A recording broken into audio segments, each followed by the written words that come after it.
असम में जो एनआरसी की ऑर्डर हुए वो सुप्रीम कोर्ट ऑफ इंडिया की, इसका सीए से कोई लेन देन नहीं है। आसाम नहीं, देश के हर हिस्से में सीए लागू होगा।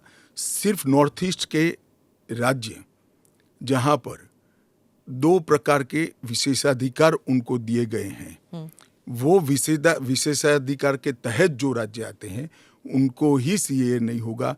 एक इनर लाइन परमिट का प्रोविजन है और संविधान की 6ठी अनुसूची में शामिल जनजातीय क्षेत्र है। हाँ, वो जो 6 शेड्यूल में वो असम के कुछ जम्मू कश्मीर के कुछ इलाके, राजस्थान के कुछ इलाके, हिमाचल के कुछ इलाके आते हैं उसमें, वहाँ नहीं लागू होगा, बाकी सब जगह लागू हो जाएगा। पर लोग नहीं जानते ना, क्योंकि कुछ साल वो यहाँ हैं, कुछ साल, और जो ट्राइबल इलाके हैं उनका जो कॉम्पोजिशन है वो बदलेगा नहीं सीए की वजह से, जरा भी नहीं बदलेगा। ट्राइबल कॉम्पोजिशन और उनके अधिकार को हम जरा भी डाइल्यूट नहीं कर रहे हैं।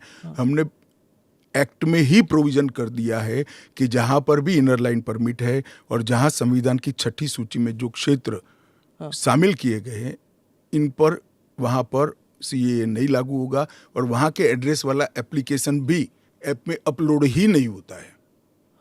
तो लागू होने का सवाल ही नहीं आता है। और एक्ट में ही प्रोविजन है, मगर हमने एप्लीकेशन में भी वो एरिया को एक्सक्लूड कर दिया है। कोई अप्लाई करेगा भी वो वहां से तो नहीं, ऐप ही नहीं खुलेगा।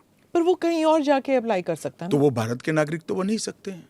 हाँ, अच्छा, ओके। वो संविधान की 6ठी अनुसूची में सुरक्षित क्षेत्रों के नागरिक नहीं बन सकते।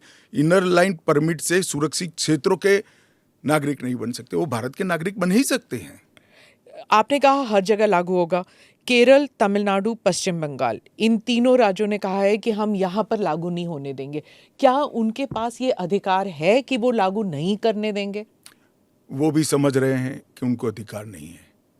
हमारे संविधान के अनुच्छेद 11 में संसद ने नागरिकता के बारे में कानून बनाने का अधिकार केवल और केवल भारत की संसद को दिया गया है। एक केंद्र का विषय है, केंद्र और राज्यों का साझा विषय नहीं है।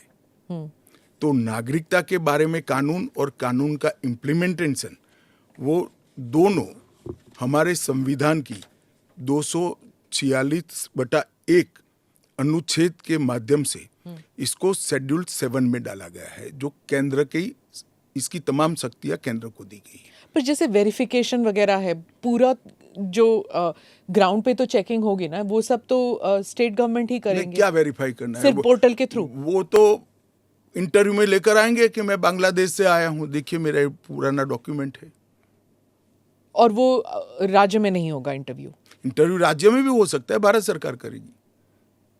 तो कोऑपरेशन की जरूरत नहीं है, क्योंकि ये करना ही होगा। मैं मानता हूं चुनाव के बाद सब कोऑपरेट करेंगे।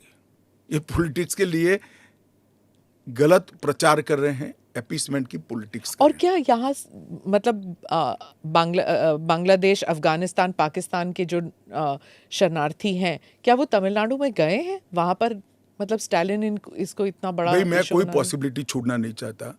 एक भी है तो उसको नागरिकता देंगे। जी। जयराम रमेश, कांग्रेस के नेता, ने कहा है कि ये अनकॉन्स्टिट्यूशनल है। शशि थरूर कहते हैं कि अगर कांग्रेस जीत जाती है इलेक्शन या इंडिया अलायंस जीत जाती है तो ये सीएए को रिपील कर दिया जाएगा। क्या कहेंगे आप? देखिए, उनको भी मालूम है कि इंडिया अलायंस सत्ता में नहीं आना है।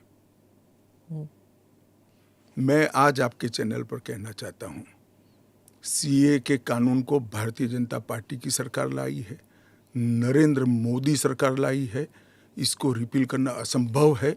हम पूरे देश को जागरूक करेंगे और रिपील करने वालों को कहीं पर स्थान ही न मिले, इसी स्थिति होगी।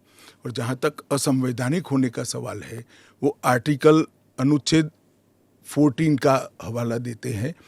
वो भूल जाते हैं कि अनुच्छेद 14 में 2 अपवाद रखे हुए हैं। एक रीजनेबल क्लासिफिकेशन का अपवाद है और दूसरा कानून के उद्देश्यों के साथ लॉजिकल संबंध होना चाहिए। तो वो आर्टिकल 14 का वायोलेशन नहीं करता है। इसमें रीजनेबल क्लासिफिकेशन बहुत स्पष्ट है कि जिन लोगों पर भारत के पुराने हिस्सों में आज वो विभाजन के कारण देश से कटे हैं, अफगानिस्तान, पाकिस्तान और बांग्लादेश में जिन लोगों पर धार्मिक प्रताड़ना होने के कारण जो भारत की शरण में आए हैं, उसके लिए एक कानून है। तो रीजनेबल क्लासिफिकेशन बहुत स्पष्ट है और इसलिए ये पूरी तरह से संवैधानिक कानून है। एक और क्रिटिसिज्म है, महबूबा मुफ्ती कहती हैं कि ये सुप्रीम कोर्ट में जो है उसकी सुनवाई अभी बाकी है, तो इतनी जल्दबाजी क्यों? देखिए, हर कानून को कोई सुप्रीम कोर्ट में स्टे करेगा तो कानून का इम्प्लीमेंटेशन नहीं होगा। सुप्रीम कोर्ट के सामने न्याय मांगने के लिए जाना और सुप्रीम कोर्ट ने स्टे देना दो अलग बात है। इस कानून पर सुप्रीम कोर्ट का कोई स्टे नहीं है। 4 साल से लोग गए हैं, अभी लंबित है, मगर सुप्रीम कोर्ट ने इसके इम्प्लीमेंटेशन पर कुछ स्टे नहीं दिया है। मैं महबूबा जी को पूछना चाहता हूँ, 370 पर 1951 में ही सुप्रीम कोर्ट में अर्जी हो गई थी, फिर क्यों इतने समय तक आप एंजॉय किए भाई? आप बताएंगे देश की जनता को? जब आपके पक्ष की बात होती है तब नैतिकता के पैरामीटर्स बदल जाते हैं। ऐसे नहीं होता है। देश का एक संविधान है, परंपराएं हैं, अदालतों की परिपाटी है, इसके हिसाब से देश चलता है। वो संविधान के बारे में बात करें तो यूबीटी जो ग्रुप है शिवसेना की, वो कहते हैं कि आपकी विफलताओं को छुपाने के लिए मेरा उद्धव जी से रिक्वेस्ट है कि कानून चाहिए या न चाहिए वो स्पष्ट करो पहले। क्या उद्धव जी बोल सकते हैं कि कानून नहीं आना चाहिए? मैं आज उनका आह्वान करता हूं, देश की जनता के सामने, महाराष्ट्र की जनता के सामने स्पष्ट करें कि सीएए नहीं होना चाहिए।